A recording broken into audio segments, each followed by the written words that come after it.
Rain hammered the streets of Crescent Bay like bullets against concrete. The kind of night where honest people stayed locked behind their doors, and the rest of the world belonged to shadows and secrets. Dante Moretti sat in the back of a bulletproof Lincoln Navigator, watching water cascade down tinted windows. His driver, Marco, knew better than to speak. The silence between them was thick, almost sacred. Dante had that effect on people. His presence demanded reverence, or at least survival instinct. He shouldn't have been here. Not tonight. Not in this forgotten corner of New Jersey where rust and regret clung to every storefront. A high-stakes meeting awaited him in Manhattan, the kind where empires shifted hands and blood debts were paid. But something had pulled him off course. A memory, a name. A face he'd buried under 15 years of violence and power. "Pull over," Dante said, his voice low and cold as winter steel. Marco's eyes flicked to the rearview mirror. "Boss?" "There." Dante pointed to a dim neon sign barely visible through the downpour. Rosie's Diner. The letters flickered like a dying heartbeat. The place looked like it hadn't seen a renovation since Nixon was president. Cracked vinyl booths, yellowed ceiling tiles, windows fogged with decades of grease and desperation. But something about it called to him, or rather, someone. Dante stepped out into the rain, letting it soak through his $1,000 coat. He needed to feel something real, something that wasn't orchestrated power plays and calculated murders. The bell above the door chimed as he entered, a small, innocent sound that felt wrong in his world. Inside, the diner was nearly empty. A trucker hunched over coffee, a young couple whispering in a corner booth. And behind the counter, moving with practiced efficiency, was a woman who made Dante's world tilt on its axis. At first he couldn't be sure. The years had changed her, thinned her face, dulled the fire that once blazed in those emerald eyes. But when she turned and called out, "Seat yourself, I'll be right there," his breath caught in his throat. Elena Martinez. The girl who'd challenged him in every debate, outsmarted him in every test, made him feel like maybe, just maybe, there was more to life than the empire his father was building in blood and fear. She'd been accepted to Juilliard on a full scholarship, destined to become a world-renowned violinist. Her hands could make a violin weep or sing with equal mastery. Now those hands gripped a coffee pot stained with years of service. Dante slid into the farthest booth, keeping his face angled away. Recognition would complicate things. He wasn't the lanky teenager she'd known at St. Augustine Prep. He was Dante Moretti, the man who'd taken over the East Coast Syndicate when his father's enemies thought they'd destroyed the family. He was power, wealth, and death wrapped in tailored Italian suits. But sitting in this diner, watching Elena refill sugar dispensers with tired precision, he felt like that boy again. The one who'd loved her in silence, knowing his world would devour someone like her. She approached his table, order pad in hand, and their eyes met. For half a second, something flickered across her face. Recognition, confusion, then nothing. She'd learned to bury things too. "Coffee?" she asked, her voice carrying the weight of 1,000 untold stories. "Black," Dante replied, keeping his tone neutral. She poured, and he noticed her hands, calloused, trembling slightly. These weren't the hands of a musician anymore. They were the hands of someone who'd surrendered dreams to survive. As she walked away, Dante pulled out his phone and typed a single message to his consigliere, Victor Chen. Need a full background. Subject, Elena Martinez, St. Augustine Prep, class of 2010. Priority, immediate and discreet. Victor's response came within seconds. Already on it. Knew you'd ask the moment Marco reported your location. Dante almost smiled. Victor always was 3 steps ahead.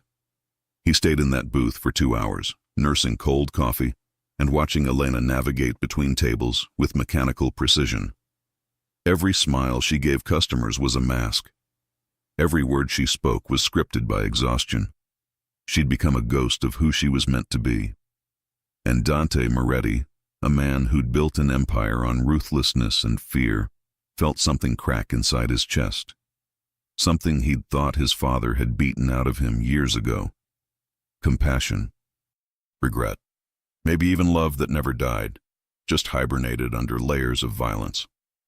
When Elena finally disappeared into the back room, Dante stood, left $300 bills under his empty cup, and walked into the rain. Marco had the car running. "Where to, boss?" Dante stared at the diner's flickering sign. "Home. But first, tell Victor I want answers by dawn. Everything. What happened to her? Why she's here? Who's responsible?" Marco nodded and pulled into traffic. Inside the diner, Elena returned to Dante's table and found the money. Her hands shook as she counted it. $300 for a cup of coffee. She looked toward the door, but whoever left it was already gone. For the first time in years, Elena Martinez allowed herself to wonder, what if? Dawn broke over Manhattan like a blade, sharp, cold, and unforgiving. Dante Moretti stood in his penthouse office, 53 floors above the city that feared his name. Floor-to-ceiling windows framed the skyline, but he wasn't admiring the view. His eyes were locked on the tablet in his hands, reading Victor's report with the focus of a man dissecting an enemy's weakness. Except Elena wasn't an enemy. She was something far more dangerous, a reminder that he'd once been human. The report was thorough, brutal in its detail. Elena Martinez had indeed enrolled at Juilliard in 2010, full scholarship, hailed as a prodigy who could make audiences weep with a single bowstroke. Her professors called her once in a generation. Industry legends wanted to mentor her. The world had been hers for the taking. Then her mother, Sofia Martinez, collapsed during a double shift at the textile factory where she'd worked for 20 years. Massive stroke. The medical bills came fast and merciless. Their insurance covered almost nothing. Elena's younger sister, Isabella, was only 14, brilliant, fragile, and suddenly without anyone to protect her. Elena withdrew from Juilliard after her first year. No fanfare, no goodbye performances. Just a simple letter. "Family circumstances require my immediate and indefinite attention. Thank you for believing in me." She'd returned to Crescent Bay and disappeared into the machinery of survival. 2 jobs, sometimes 3. Factory work during the day, waitressing at night, and weekend shifts at a dry cleaner when she could get them. For 13 years, she'd been invisible. A ghost, keeping other ghosts alive. Dante set the tablet down and stared at his reflection in the window. The man looking back wore a $5,000 suit and commanded respect through fear. But underneath, buried deep, was the kid who'd sat behind Elena in calculus, watching her fingers drum against her desk like she was playing invisible symphonies while solving equations that made other students weep. He'd wanted to tell her then that he heard music in everything she did. But boys like him, sons of monsters, didn't get to love girls like her. His father, Salvatore Moretti, had made that clear the night he'd caught 16-year-old Dante sketching Elena's profile during a family business dinner. Salvatore had taken the sketch, held it over a candle until it burned, and said, "Men like us don't love, Dante. We own, we control, we dominate. Love makes you weak, and weak men die screaming." 2 years later, Salvatore was gunned down in a restaurant by the Calabresi family. Dante had been 20 years old, thrust into command of an empire built on blood and secrets. He'd proven himself by doing what his father never could. He'd won. Not just survived, but conquered. The Calabresi family no longer existed. Neither did anyone else who'd underestimated him, but victory had cost him everything soft, everything pure. He'd become exactly what his father wanted, a king without a heart, until last night. Until he'd seen Elena pouring coffee with hands that should have been holding a violin bow worth more than that entire diner. His phone buzzed. Victor Chen's name appeared on the screen. "Talk to me," Dante answered. "The mother's in a long-term care facility in Newark. Private room, which Elena somehow affords on her wages. Don't ask me how, the math doesn't work. The sister graduated from Rutgers last year, works as a social worker in Patterson. Clean record, good kid." Elena's been the glue holding it all together. Dante's jaw tightened. Debts? Medical debt's been sold to collections 3 times. Current holder is Apex Recovery Group. They've been threatening legal action for 6 months. Total owed $247,000. Buy the debt today, then bury it. Victor paused. Boss, if you're thinking about... I'm not thinking, Victor. I'm doing. Buy it, erase it, and make sure no one ever mentions it to her. She doesn't need to know where it went. Understood. What else? Dante turned away from the window. Find out who owns that diner. And Victor, be discreet. If she catches wind of this before I'm ready, it all falls apart. She won't hear it from me. But Dante? Victor's voice softened. A rare occurrence. This isn't a business move. You know that, right? Yeah, Dante said quietly. I know. He ended the call and walked to a locked cabinet built into the wall. Inside, hidden behind ledgers and contracts, was a small box he hadn't opened in 15 years. He pulled it out, sat down, and lifted the lid. Inside was a concert program from St. Augustine Prep's senior year showcase. Elena's name was printed in bold. Elena Martinez, violin. Paganini's Caprice, number 24. He remembered that night like it was yesterday. She'd walked onto that stage in a simple black dress, no jewelry, no pretense. Just her, the violin, and a silence so complete you could hear hearts beating in the audience. Then she'd played, and the world had stopped. Dante had watched from the back row, knowing he had no right to be there, knowing his father would beat him if he found out. But he'd needed to see her shine, needed to witness what real beauty looked like before his world dragged him into permanent darkness.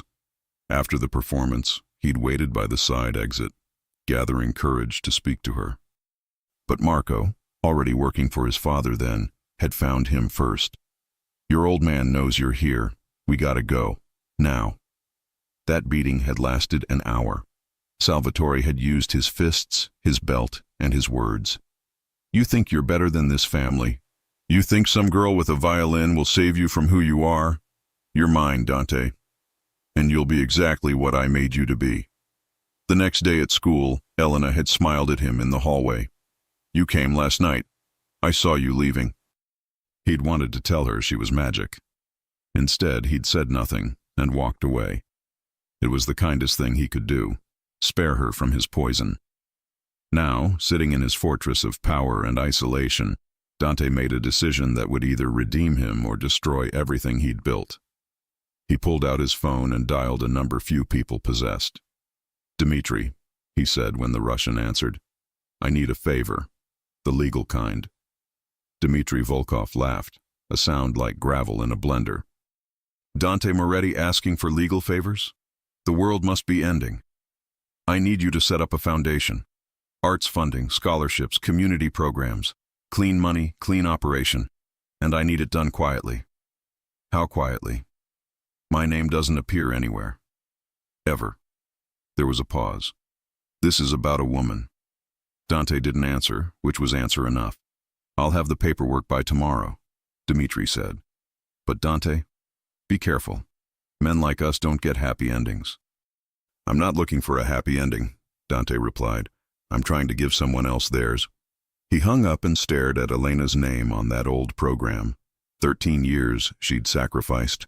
13 years she'd been invisible while he built an empire. That ended now. But Dante knew something Elena didn't. Something the report had buried in footnotes. Apex Recovery Group, the company holding her medical debt, was a front for the Rossetti family, his oldest rivals, the only organization still bold enough to challenge his territory. They'd been squeezing Elena deliberately, testing him, waiting to see if the rumors were true, waiting to confirm that Dante Moretti had a weakness. And now they knew. Which meant Elena wasn't just his past. She'd become a target in a war she didn't even know existed. Elena's alarm screamed at 5:47 a.m., 13 minutes before she'd set it. The cheap digital clock had been glitching for months, but replacing it meant spending money she didn't have. She silenced it with a practiced slap and dragged herself out of bed, her body protesting every movement. The apartment was silent. Isabella had moved out last year after graduation, insisting she could handle her own rent. Elena knew her sister sent half her paycheck back every month, disguised as borrowing money she'd never asked to be repaid. Pride ran in the Martinez family. Sometimes it was all they had left. Coffee. She needed coffee. But when she opened the cabinet, the canister was empty. She'd forgotten to buy more, stretching the last grounds across 3 days until they tasted like dirty water in regret. Elena closed her eyes and pressed her forehead against the cabinet door. "Just one morning," she whispered. "Just one morning where something goes right." Her phone buzzed, a text from Rosie, the diner's owner. "Can you cover Linda's morning shift?" She called in sick. Double pay. Double pay meant she could buy coffee, maybe even the good kind. Elena typed back, "I'll be there in 30. She showered in 4 minutes, a skill perfected over years of choosing between being clean and being late, and caught the 6:32 bus that smelled like diesel and broken dreams.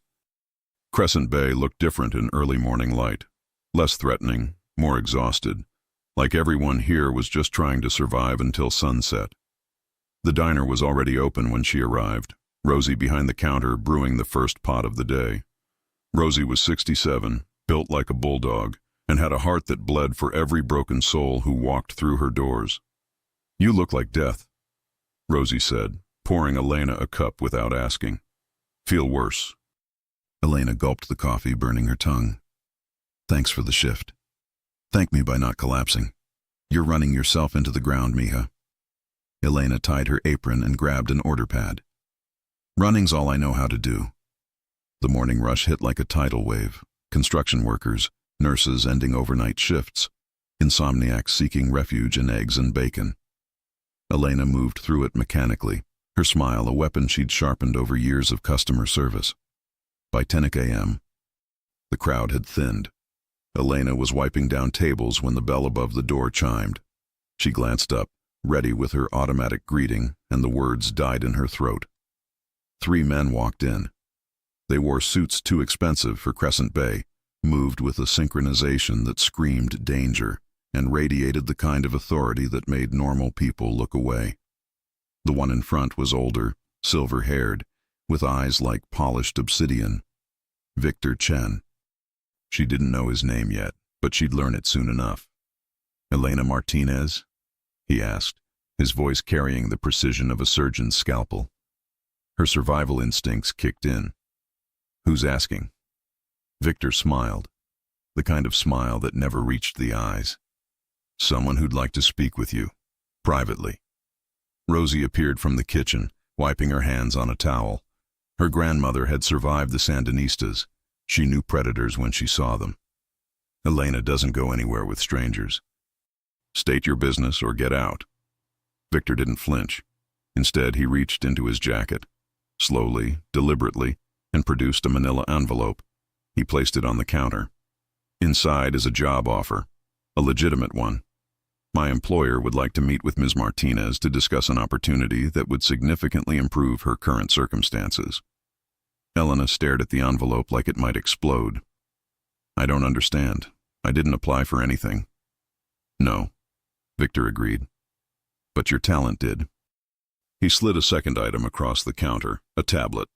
On the screen was a video, grainy and old, from St. Augustine Prep's senior showcase. Elena, 17 years old, playing Paganini with a passion that had made the audience weep. Her breath caught. "How did you—" "Your performance was remarkable. Still is. My employer believes that talent like yours shouldn't be buried. He's prepared to make you an offer that reflects your true worth." Rosie picked up the envelope, opened it before Elena could stop her, and her eyes widened. She showed Elena the contents, a formal job offer, printed on heavy cardstock with embossed letterhead. Moretti Cultural Foundation, Arts Director, annual salary, $180,000. Elena's vision blurred. That number was more than she'd made in the last 3 years combined. "This is a mistake," she said, "or a scam. People don't just, this doesn't happen." Victor's expression softened, almost imperceptibly. "Ms. Martinez, I assure you this is neither a mistake nor a scam.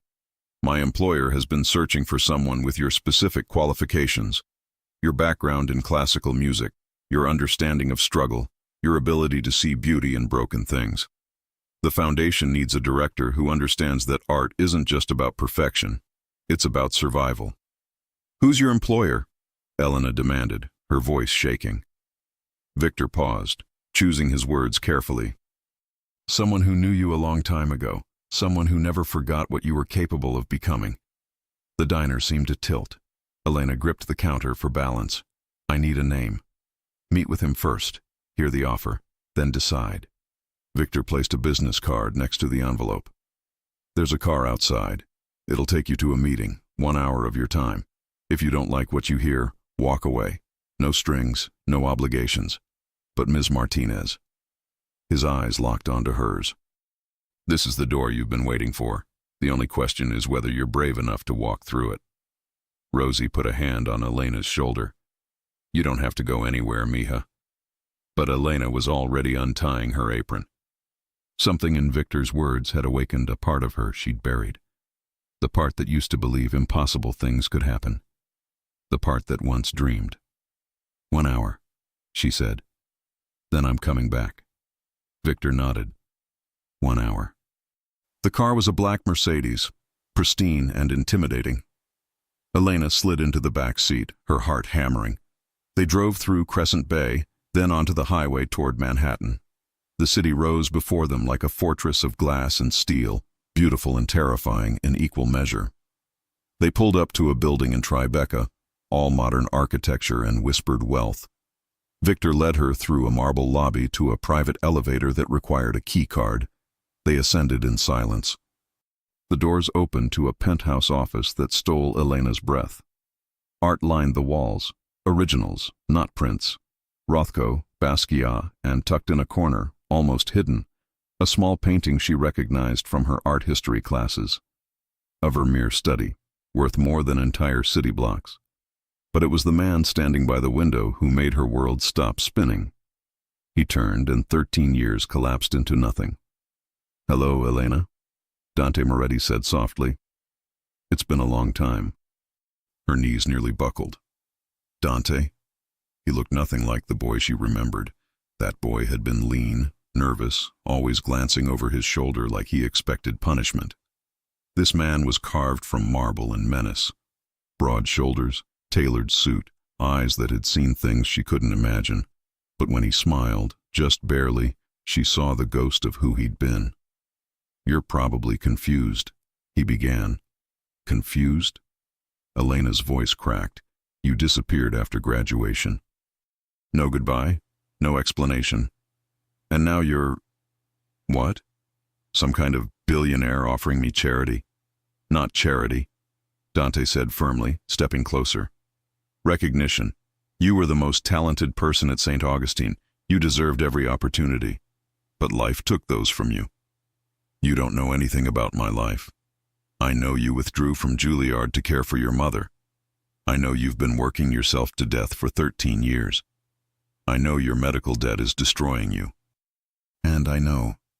He paused, something raw flickering across his face. I know that you deserved better than what this world gave you. Elena's hands were shaking. How do you know all that? Because I needed to understand what happened to you. Why the girl who could make a violin sing was pouring coffee in a place that doesn't deserve her. That's creepy, Dante. That's stalking. You're right. He didn't defend himself. But here's what's not creepy. A legitimate job offer. The Moretti Cultural Foundation is real. We fund arts programs in underserved communities. We need someone with vision, someone who understands that art saves lives because it saved theirs. That's you. Elena laughed bitterly. I haven't touched a violin in 10 years. I'm nobody's savior. You're wrong. Dante's voice dropped, intense and urgent. You're exactly who these kids need. Someone who lost everything and kept fighting. Someone who knows what it costs to survive. She wanted to say no, wanted to run. But that number, $180,000, kept flashing in her mind. That was her mother's care facility paid for a year. That was Isabella not having to send half her salary home. That was breathing room she hadn't felt in over a decade. Why me? She whispered. Really? Why? Dante met her eyes, and for a moment his armor cracked. Because I owed you something I could never repay. and because I couldn't live with myself knowing I had the power to help and didn't. What could you possibly owe me? His answer was barely audible. Everything. Elena didn't accept the offer that day. She'd taken the folder, nodded politely, and left Dante's penthouse with her mind screaming in 10 different directions. Victor had driven her back to Crescent Bay in silence, understanding that some decisions needed space to breathe. Now, 3 days later, she sat in her apartment staring at the contract like it might burst into flames. The terms were absurd, generous to the point of insult.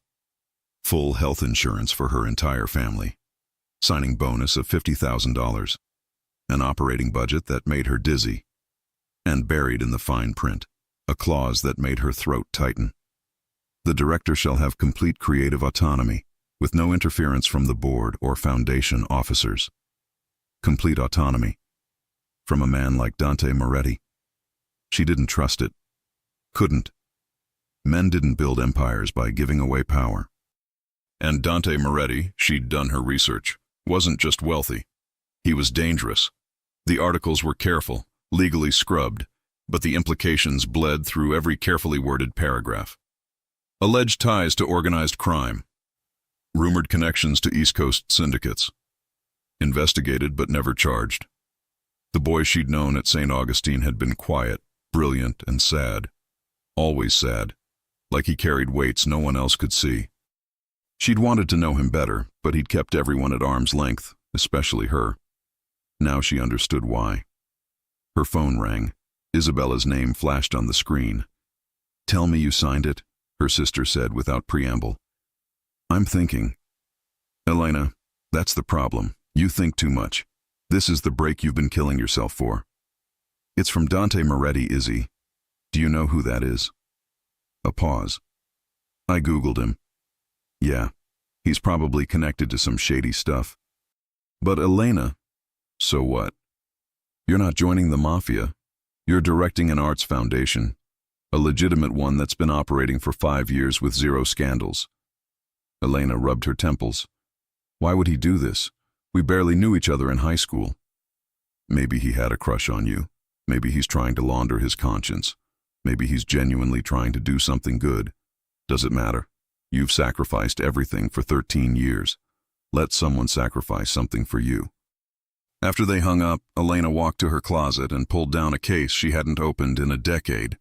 Inside, wrapped in silk that had yellowed with time, was her violin, a 1920s German instrument her grandmother had carried from Guadalajara, the only valuable thing their family had ever owned. Elena lifted it carefully, feeling the weight of memory and loss. She tucked it under her chin, positioned the bow, and drew it across the strings. The sound that emerged was discordant, painful, like a scream trapped in wood and wire. Her fingers had forgotten their positions. Her bow control was gone. She tried a simple scale and butchered it. Tears burned her eyes. She'd lost this too, along with everything else. But then, something shifted. Muscle memory deeper than thought took over. Her fingers found their marks. The bow steadied. And suddenly, she was playing the opening measures of Paganini's Caprice No. 24. The piece that had defined her. The piece that Dante had watched her perform all those years ago. It wasn't perfect. Her vibrato was weak, her transitions rough. But it was there. The music hadn't died. It had just been sleeping. When she finished, Elena was crying. Not from sadness, but from recognition. She'd thought that part of herself was dead, buried under years of survival. But it had only been waiting. She picked up her phone and typed a message to the number on Victor's card. "I accept. When do I start?" The response came within seconds. "Monday, 9 a.m. Welcome back, Ms. Martinez." The Moretti Cultural Foundation occupied 3 floors of a converted warehouse in Brooklyn. The space was stunning, exposed brick, soaring ceilings, natural light flooding through industrial windows. The first floor housed practice rooms and studios. The second was administrative offices. The third was hers. Elena stepped off the elevator Monday morning wearing a dress she'd bought from a thrift store and shoes that pinched her feet. She felt like an imposter in a world that belonged to someone else. But the staff greeted her with genuine warmth. The program coordinators were young, passionate, eager to show her everything they'd built. They'd been running on autopilot, they explained, waiting for someone with vision to lead them. "We have the resources," said Marcus, a 26-year-old who coordinated the music programs. "We just need someone to tell us what matters, what actually helps these kids." Elena spent the morning touring facilities, meeting teachers, reviewing budgets. By lunch, her head was spinning with possibilities. By evening, she'd drafted a proposal that would triple their community outreach. She was so absorbed in her work that she didn't notice Dante standing in her doorway until he spoke. "You're still here." Elena jumped, knocking over her coffee. "Jesus, you scared me." "Sorry." He stepped in, handed her napkins from her desk. "Most people leave by 6. It's almost 9. She glanced at her computer clock, stunned. "I lost track of time." Dante smiled, a real smile, not the careful mask he wore in public. "That's how I know you're the right person for this." They stood in awkward silence, the air between them charged with 13 years of unspoken things. Elena broke first. "Why did you really hire me, Dante?" He moved to her window, hands in his pockets, looking out over Brooklyn's glittering landscape. "You remember senior year? The Harrison Merit Scholarship?" "Of course. You won it." "I shouldn't have." He turned to face her. "My essay was desperate, manipulative even. I wrote about my father's business failures and our financial struggles. Made it sound like we were about to be homeless." Elena frowned. "Were you?" "No. We were never struggling. My father had money hidden in places the IRS couldn't dream of finding, but I needed that scholarship for appearances, for legitimacy, to make people think I was just another kid trying to escape poverty through education." Her chest tightened. "I don't understand." "You should have won, Elena. Your essay about music as a survival language, about your grandmother teaching you violin in a language you barely spoke, about finding home in notes when you had none in words. It was beautiful. True. But they gave it to me because my lie was more compelling than your truth." "Dante, let me finish." His voice roughened. "I took something from you that day. Maybe it wouldn't have changed everything. Maybe you still would have had to leave Juilliard. But that scholarship was yours. And I stole it because I was being groomed to take over an empire built on stealing from people who deserved better." Elena's eyes burned. "You can't rewrite history." "No, but I can try to balance the scales. This job, this opportunity, it's not charity. It's a debt payment, one I should have made years ago." Before she could respond, Dante's phone buzzed. He glanced at it, and his expression went cold, the warmth evaporating like it had never existed. "I have to go," he said abruptly. "Emergency. Is everything? Lock the doors when you leave. Victor will make sure you get home safely." He was already moving toward the elevator, his phone pressed to his ear, his voice dropping into a language she didn't recognize. Commands in Italian, sharp and brutal. The doors closed, and Elena was alone. She gathered her things slowly, unsettled by the transformation she'd witnessed. Dante had shifted from vulnerable to lethal in seconds, like flipping a switch. It reminded her that the man offering her redemption was also the man whom people feared enough to write careful, legally scrubbed articles about. Victor appeared as she locked her office. "Ready, Ms. Martinez?" "What happened? Why did Dante leave so fast?" Victor's expression was unreadable. "Business matter, nothing that concerns the foundation." But as they rode the elevator down, Elena heard him murmur something into his earpiece. "Rossetti crew hit one of our shipments. 3 men dead." Dante's calling a sit-down. Her blood went cold. 3 men dead. This was the world Dante lived in. Not just wealth and influence, but violence and death. And somehow, she'd just agreed to orbit that world. The car ride home was silent. Elena stared out the window, watching Brooklyn blur into Crescent Bay, watching her old life and new life collide in ways she didn't understand. When they pulled up to her apartment, Victor finally spoke. "Ms. Martinez, Mr. Moretti is a complicated man. But his offer to you is genuine. Whatever else he is, he meant every word he said about you deserving this. How can you be sure?" Victor's eyes met hers in the rearview mirror. Because in 15 years of working for him, I've never seen him care about anything the way he cares about making this right for you. He drove away, leaving Elena standing on the cracked sidewalk, contract in her bag, violin case in her hand, and a growing certainty that she'd just stepped into something far more dangerous than a job. Inside her apartment, she found an envelope slipped under her door. No return address. Inside was a single photograph, old, faded, creased from years of handling. It was from St. Augustine Prep's senior showcase. Elena on stage, mid-performance, eyes closed, lost in the music. And in the background, barely visible in the last row, was a younger Dante Moretti, watching her like she was the only real thing in his world. On the back, written in handwriting she recognized from old class notes, were 4 words: "You saved me once."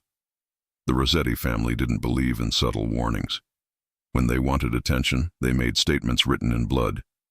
Dante stood in a warehouse in Red Hook, staring at 3 body bags lined against the concrete wall. His men, loyal soldiers who'd been moving a shipment of legitimate art pieces for the Foundation's upcoming auction. Executed, not in a firefight, but kneeling. Single shots to the back of the head. They knew the route, Victor said quietly. Knew exactly when and where to hit. Dante's jaw clenched. Someone talked. Or someone's watching closer than we thought. Marco approached, phone in hand. "Boss, the Rossettis sent a message. They want to sit down. Tonight. Neutral ground." "They kill my men, then demand a meeting." Dante's voice was ice. "They're testing me." "They're declaring war," Victor corrected. "The question is why now?" Dante knew why. For months he'd been transitioning legitimate. The Foundation wasn't a front. It was real. Clean money doing actual good. He'd been quietly divesting from the bloodier aspects of his empire, trying to build something that wouldn't damn him completely. The old families saw it as weakness. "Set the meeting," Dante ordered. "But double security on the Foundation. And Victor, put someone on Elena, 24/7. She doesn't know it, she doesn't see them, but no one gets near her." Victor nodded, understanding immediately. "You think they know about her? They know I bought her debt. They know I gave her a job. That makes her leverage." Dante's hands curled into fists. "And I won't let her become collateral damage in my war." Elena's second week at the Foundation was transformative. She'd launched 3 new programs, secured partnerships with 5 public schools, and discovered she had a gift for making donors open their wallets. Her passion was infectious. When she talked about kids finding themselves through music, even jaded billionaires reached for their checkbooks. She was walking to the subway after another late night when she noticed him. A man in a gray jacket standing across the street pretending to check his phone. She'd seen him yesterday too, outside her apartment, and the day before, near the diner. Elena's survival instincts, honed by years in rough neighborhoods, screamed warnings. She ducked into a bodega, watching through the window. The man didn't follow, but he didn't leave either. She called the only number she trusted. "Victor, I think someone's following me." Gray jacket, brown hair, scar on his left cheek. Her blood chilled. "You know him? He's one of ours, Ms. Martinez. You're under protective surveillance. For your safety." "My safety from what?" Silence. Then, "I think you need to have this conversation with Dante." 20 minutes later, she was back in Dante's penthouse, fury overriding fear. He stood by his window, drink in hand, looking older than his 31 years. "You're having me followed?" she demanded. "Protected," he corrected quietly. "There's a difference." "From what?" "Dante, what aren't you telling me?" He turned, and the weight in his eyes made her breath catch. "There are people who want to hurt me, and the best way to do that is through people I care about. We barely know each other. That doesn't make it less true." He set down his glass, moved closer. "Elena, the world I come from doesn't forgive weakness, and caring about someone, that's the ultimate weakness." "Then why give me this job? Why put me in danger?" "Because I'm trying to build something different, something clean. The Foundation is real, no dirty money, No hidden agendas. But my enemies see it as me going soft. And they're going to test that by targeting what I'm trying to protect. Elena's voice dropped. You're saying I'm bait. No, I'm saying you're someone I won't let them touch. His intensity was frightening. I have men watching you, your sister, your mother's facility. No one will hurt you. I promise you that. You can't promise that. Watch me. She should have run, should have quit, disappeared back into obscurity where she was safe. But instead she asked, who are they? The Rossetti family. They've controlled certain operations in Jersey for decades. We've had an understanding, but I've been pushing them out of territories they consider theirs. They're pushing back. By targeting me. They bought your medical debt 6 months ago. They've been squeezing you deliberately, waiting to see if I'd react. When I erased that debt and gave you this job, I confirmed what they suspected, that you matter to me. Elena sat heavily on his couch. This is insane. I know, and I'm sorry. But I won't apologize for helping you. I'd make the same choice again, even if it puts me in danger. Dante knelt in front of her, his eyes burning with something raw and honest. Elena, you've been in danger your whole life. Poverty, debt, exhaustion slowly killing you. That's just a different kind of violence. At least now you have someone fighting back with you. She wanted to hate him for dragging her into this. Instead, she found herself asking, what happens at this meeting tonight? I remind them why people fear my name, and I make it clear that you're untouchable. And if they don't listen, his smile was cold, terrible. Then I remind them what happens to families who forget their place. The meeting took place in a closed restaurant in Little Italy, Romano's, a place where deals were made and bodies were buried, sometimes in that order. Dante arrived with Victor and 4 soldiers, each carrying enough firepower to start a small war.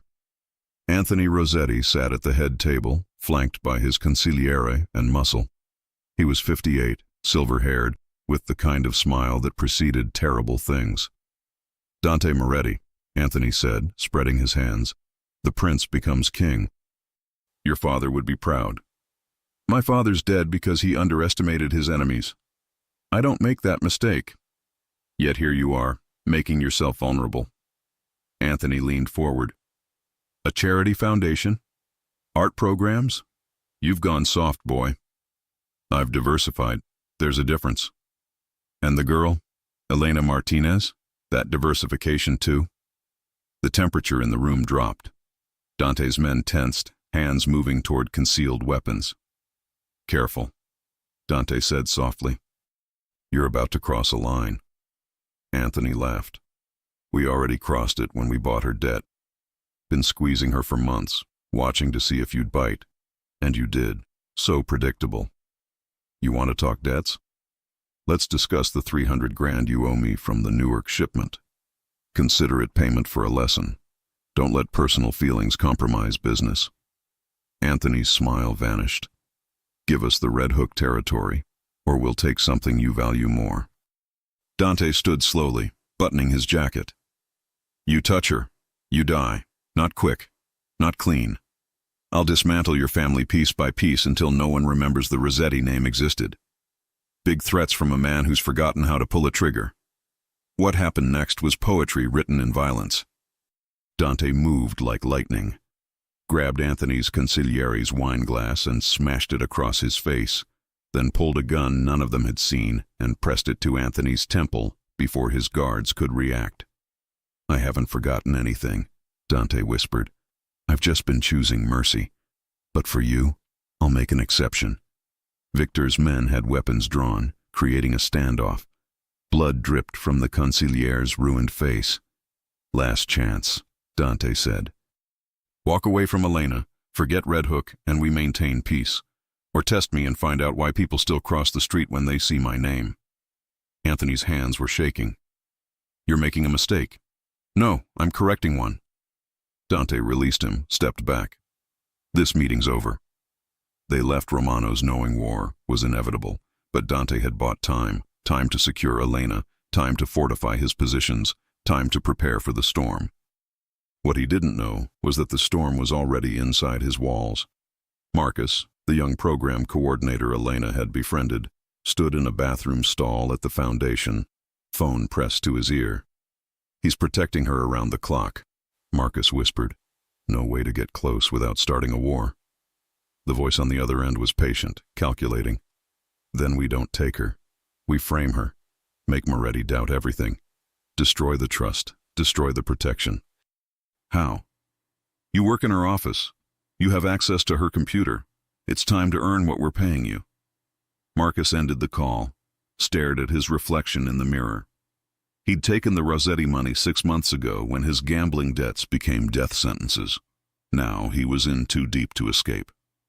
He thought about Elena, her passion, her kindness, how she'd believed in him when no one else did, and he was about to destroy her. But in this world, loyalty was a luxury only the powerful could afford. He walked back to his desk and began planning Elena's downfall.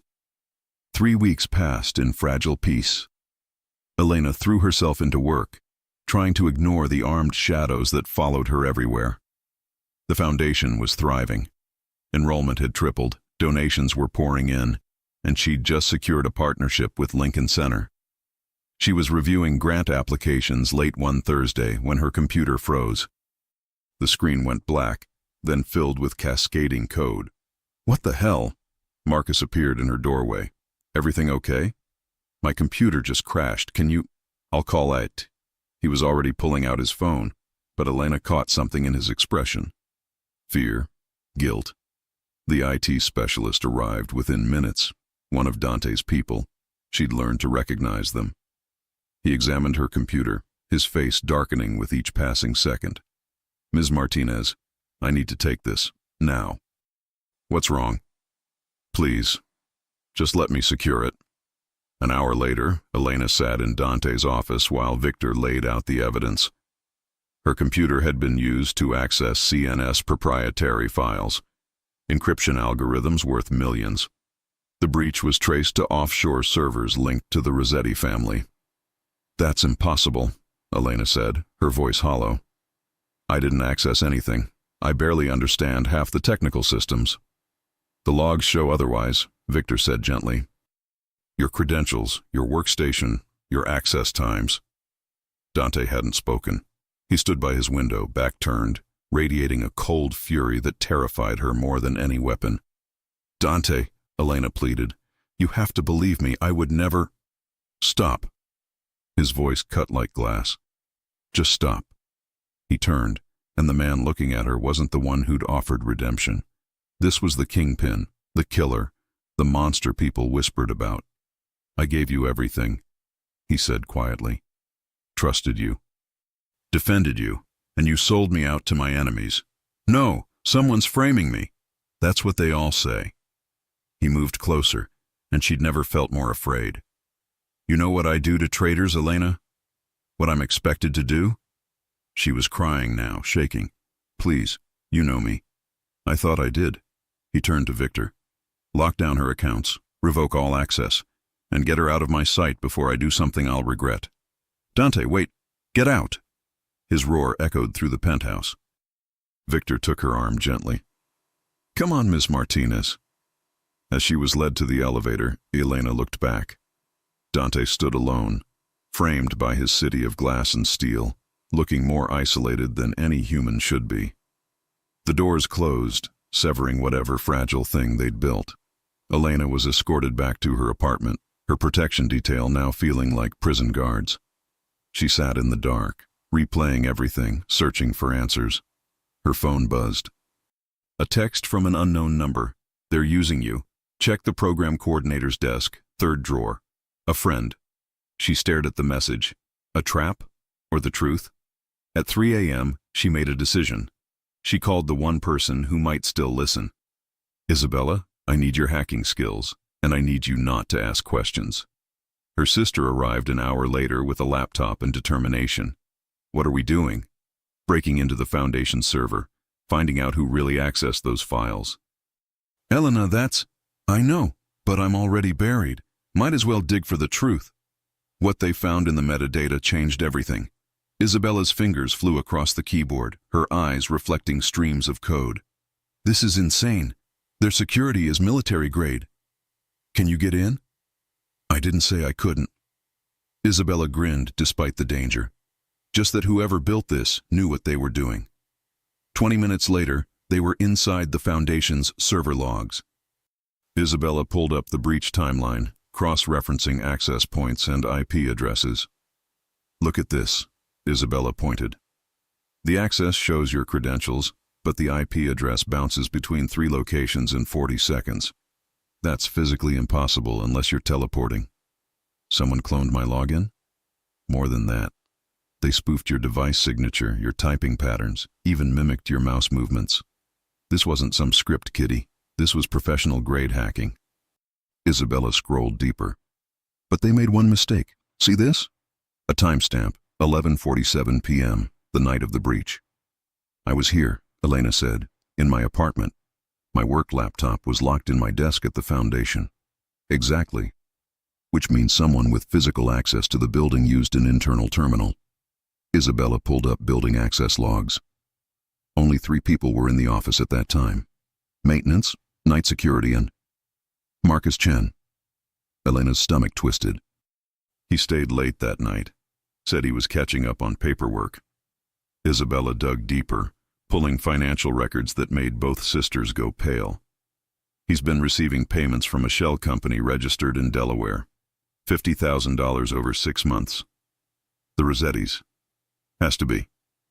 Isabella looked at her sister. Elena, you need to show this to Dante. Now. He won't see me. He thinks I betrayed him. Then make him see you. Because if Marcus is feeding them information, everyone at the Foundation is in danger.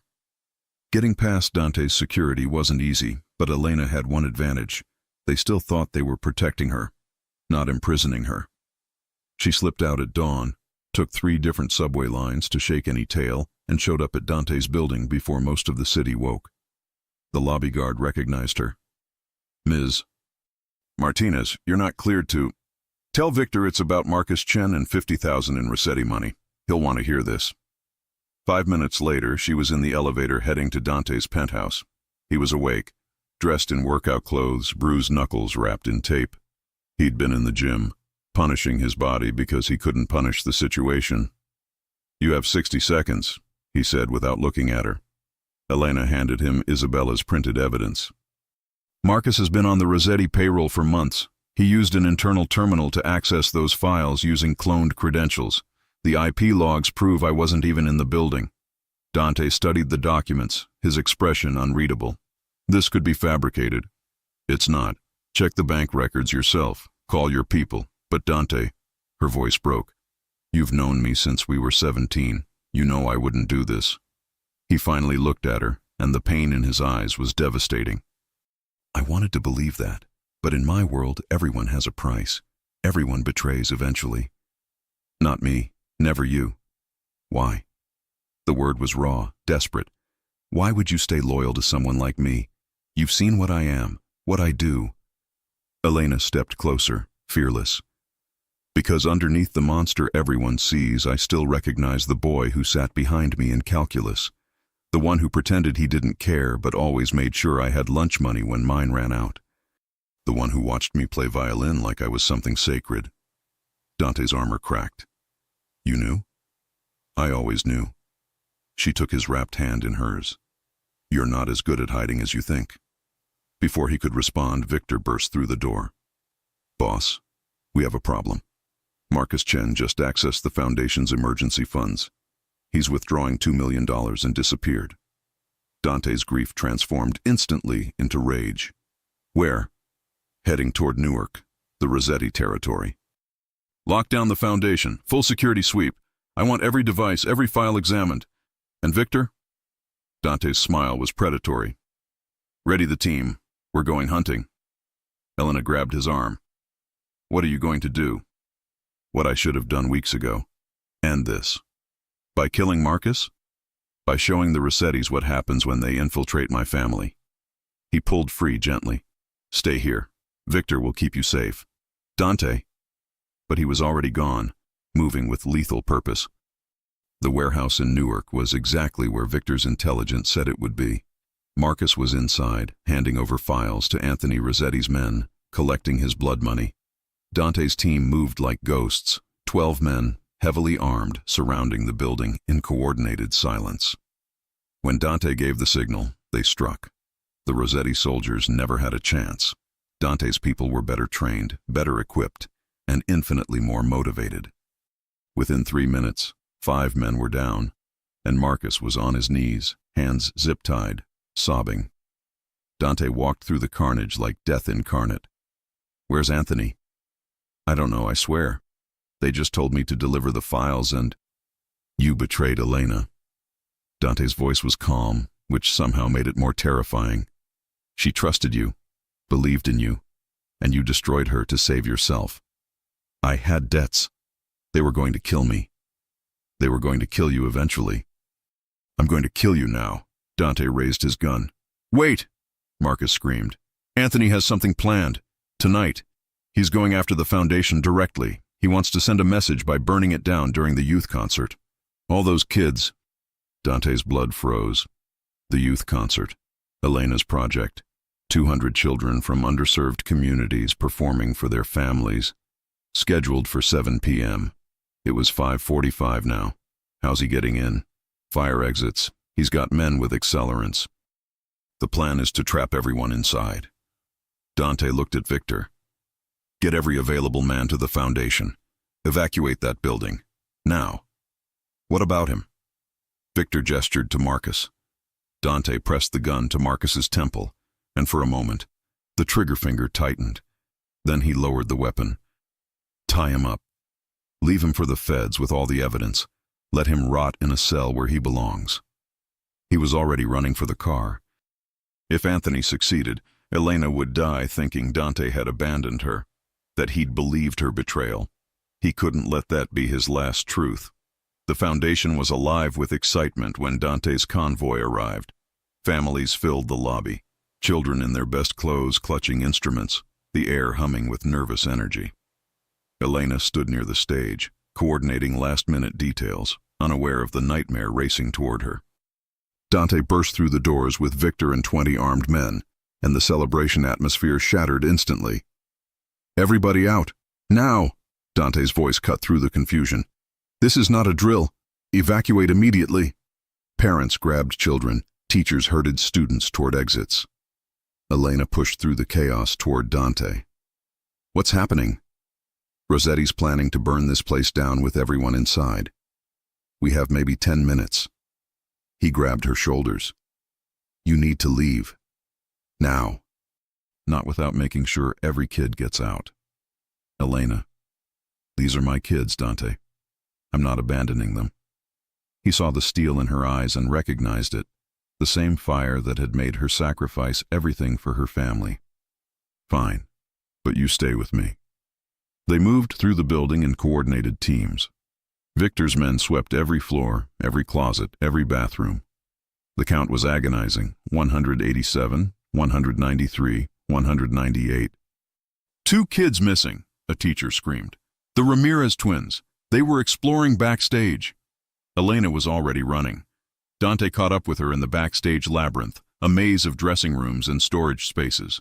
They found the twins hiding in a costume closet, playing dress-up, oblivious to danger. "Come on, sweethearts," Elena coaxed them out. "We're playing a new game. Fastest ones to the front door win." The children giggled and ran. Elena started to follow when Dante grabbed her arm. "Smell that?"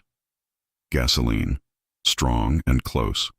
They turned the corner and found him, Anthony Rossetti himself, flanked by 4 men, all carrying accelerant containers. He smiled when he saw Dante. "Right on time. I was hoping you'd get here before the show started." Dante positioned himself between Anthony and Elena. "This ends now. No more games." "Oh, this isn't a game anymore." Anthony pulled out a lighter. "This is a funeral. For your little redemption project and the girl you thought you could save." He flicked the lighter, flame dancing. "Tell me, Dante, what burns faster? Buildings or dreams?" What happened next was chaos distilled into seconds. Anthony threw the lighter toward puddles of gasoline. Dante fired twice, killing 2 of Anthony's men and hitting Anthony's shoulder. The lighter tumbled through the air in slow motion. Elena dove, impossibly, and caught it before it hit the accelerant, closing her fist around the flame. The pain was instant, searing. She screamed, but didn't let go. Dante's team flooded in. Victor shot the remaining soldiers while Dante grabbed Anthony by his wounded shoulder, pressing until the old man howled. "You lose," Dante whispered. "Your family's finished. Your territory's mine, and you're going to spend whatever life you have left in a cell, knowing you failed." Sirens wailed outside. The NYPD and FBI were converging. Victor had called them en route, ensuring official witnesses to the Rossetti attack. Dante released Anthony to the arriving agents, then turned to Elena. She was cradling her burned hand, tears streaming down her face, but her eyes were fierce. "You're insane," he said, carefully examining her injury. "You could have lost your hand. Would have been worth it." Her voice was tight with pain. These kids deserve their concert. Paramedics rushed in, treating Elena's burns while federal agents swarmed the building. Anthony Rossetti was led away in handcuffs, screaming threats that no one believed anymore. His empire was crumbling, and everyone knew it. Outside, families were being reunited with their children. The crisis was over, but the concert was canceled. Elena watched from the ambulance, heartbroken. "They practiced for months," she said quietly. Dante made a decision. He walked to the gathered families, raised his voice. "The concert's been moved. Tomorrow night, Lincoln Center, main stage. Every family's invited, transportation provided, and Ms. Martinez," he looked back at her, "will be conducting." The crowd erupted in applause. Elena stared at him, this complicated man who'd brought chaos and salvation in equal measure. "You can't just rent Lincoln Center overnight. I own 3 seats on their board. Watch me." He sat beside her in the ambulance. "And Elena, I'm sorry for doubting you, for not seeing the frame until it was almost too late. You came back," she said simply. "That's what matters." The paramedic finished bandaging her hand. "You'll need surgery to prevent scarring, but you're lucky, no nerve damage." As they closed the ambulance doors, Dante stayed with her. "I'm not leaving you again." "Promise?" "I don't make promises lightly." He took her uninjured hand. "But for you, I promise everything." The ambulance pulled away, sirens fading into the New York night. Behind them, the foundation stood intact, scarred but surviving, just like the 2 people who'd fought to protect it. Tomorrow would bring new challenges. But tonight, they'd won. 6 months later, Lincoln Center glowed against the Manhattan skyline. Inside, 2,000 people filled every seat for the Moretti Foundation's annual gala, the event that had become the city's most coveted invitation. Elena stood backstage, adjusting her emerald gown, still marveling at how far she'd come. Her hand had healed with minimal scarring, though she'd never forget the moment she'd caught that lighter. Some scars were worth bearing. "You ready?" Isabella appeared, stunning in burgundy. She'd joined the Foundation's board, bringing her tech expertise to expand their digital programs. "Never been more ready." Elena smiled, but her eyes kept searching the crowd through the curtain gap. "He's out there," Isabella said knowingly. "Front row, looking like he might murder anyone who breathes too loud during your speech." Elena laughed. Dante had been different these past months, softer and private, though still terrifying to his enemies. The Rossetti family had collapsed after Anthony's arrest. 3 other families had tried to fill the vacuum. None succeeded. Dante's empire was now uncontested, and he was using that power to transform it. Legitimate businesses, legal operations. The Foundation had expanded to 12 cities. He was building something that might actually outlive him without blood attached to its legacy. But more than that, he was building something with her. The curtain rose. Elena walked to the podium, and the applause was thunderous. She waited for silence, then began. 13 years ago, I put my violin in a case and thought I'd never open it again. I thought survival and dreams couldn't coexist. I was wrong." She paused, finding Dante's eyes in the crowd. "Someone once told me that buried dreams aren't dead. They're just waiting for the right moment to breathe again." She told them about the kids in their programs, Children who'd found voices through music, purpose through art, futures through believing someone saw their potential. She told them about second chances and the people brave enough to offer them. When she finished, the standing ovation lasted 3 minutes. Backstage, Dante was waiting.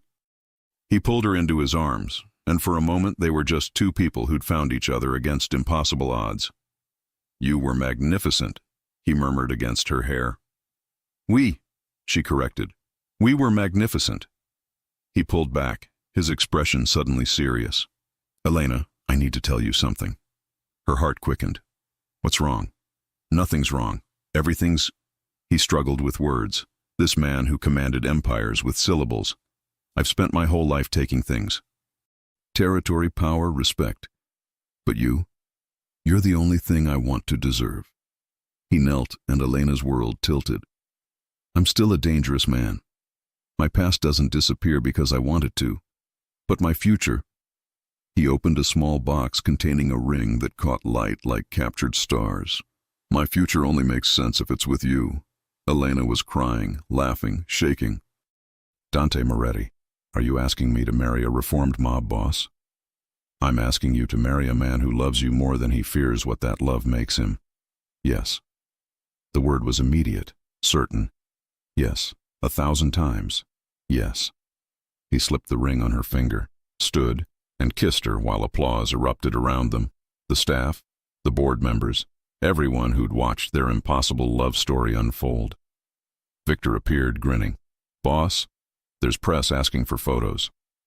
"Let them wait," Dante said, not releasing Elena. "Some moments are just ours." Later, during the gala's dinner, Dante stood to make a toast. "Most of you know my reputation. Some of it's deserved. But what you might not know is that 15 years ago, I watched a girl play violin like she was translating God's thoughts into sound. I thought she was too good for this world. Turns out she was exactly what this world needed." He raised his glass toward Elena. "To second chances, to buried dreams that refuse to die, and to the woman who reminded me that power without purpose is just noise." The room drank, but Elena only had eyes for Dante. As the night wound down, they escaped to the rooftop garden, away from cameras and crowds. The city sprawled beneath them, glittering and infinite. "What happens now?" Elena asked, leaning against him. "Now we build something neither of us could create alone. The foundation expands. We fund programs in 20 cities by next year. We prove that people from places like Crescent Bay deserve everything the world tries to deny them. And us?" Dante turned her to face him. "Us? We get married somewhere your mother can attend. We adopt the first kid from our program who needs a home. We fight, we compromise, we figure it out." He smiled, genuinely. "We live, Elena. Finally, we actually live." She kissed him, tasting hope and future and all the impossible things that had somehow become real. Below them, the city hummed with 8 million stories. But theirs, the mafia boss and the waitress, the broken boy and the buried dreamer, theirs was the one that proved second chances existed. Not through rescue, not through saving, but through seeing someone fully, believing in them completely, and choosing them despite every reason not to. In a world built on power and fear, they'd built something different, something that couldn't be bought or taken or destroyed by violence. They'd built love, and in the end, that was the most dangerous weapon of all. If you enjoy stories like this, take a moment to subscribe to the channel. That's how I'll know you truly liked it. Even if you're watching on your TV, grab a second to join this family of fans who love emotional and heartfelt stories. Your support means everything, and it helps us bring you even more tales like this one.